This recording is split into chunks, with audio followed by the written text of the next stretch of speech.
David Leopold is a former president of the American Immigration Lawyers Association. He joins me live from Cleveland.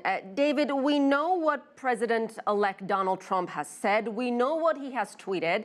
But does anyone really have any idea what his deportation plan will actually entail?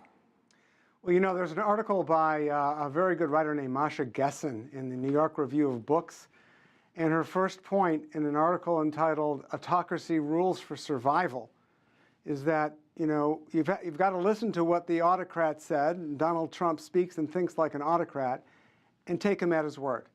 And he has talked about mass deportation. He has talked about splitting up families. He's talked about deporting dreamers. Those are young immigrants who came here at the hand of their parents. So we have to take him at his word. And I don't see any softening. To the contrary, he has doubled down on his call to build a wall. He has appointed very dangerous white supremacists to high positions in the White House. He has appointed Jeff Sessions to run the Department of Justice, which has enormous power over immigration courts and immigration enforcement. So I'm taking him at his word. I think that he is going to try to make good on his promise to deport 11 million people. And he seems to believe that Mexico, for some reason, will still reimburse him for the cost of this wall or this fence he keeps talking about. But is that really realistic? Look, Donald Trump is a racist. He came down when he announced his candidacy. He called Mexicans rapists and murderers. The wall is a symbol. Look, it is not meant to keep people out or keep people in. The wall is a symbol. The border, the American border in the South, is at net zero illegal immigration. Take a look at what the Pew Foundation found.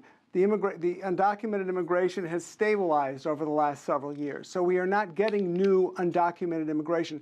This wall is a fallacy, and the whole idea here is a symbol. The symbol is to keep out Latino immigrants. It's to keep out the Browning, if you will, of America.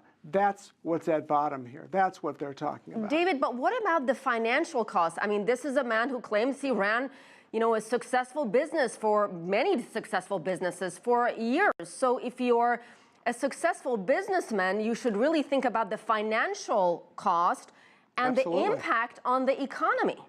Absolutely. You're talking about, at this point, the government appropriates roughly $7 billion a year to finance the border guards, the Border Patrol, and the inspectors. What would it cost to deport 11 million people? The Center for American Progress tells us that it would cost about $115 billion. The American Action Foundation, a conservative institution, estimates it at $240 billion over 20 years. It costs roughly $41 billion to run the Department of Homeland Security. So these numbers, the cost of deporting people, and that's just the cost of detaining and deporting. Like was pointed out in the earlier segment, coming into this, what about the economic cost? What about the social cost? What about the cost of a child being ripped out of his or her classroom? The cost of a child whose parent, U.S. citizen parent, a U.S. citizen child whose parent is ripped out of the home. These are the social costs that Donald Trump doesn't quite talk about. The economic cost is bad enough, and it's unreachable. Understood. Understood. David, we'll have to leave it there. David Leopold, thanks for being on the program.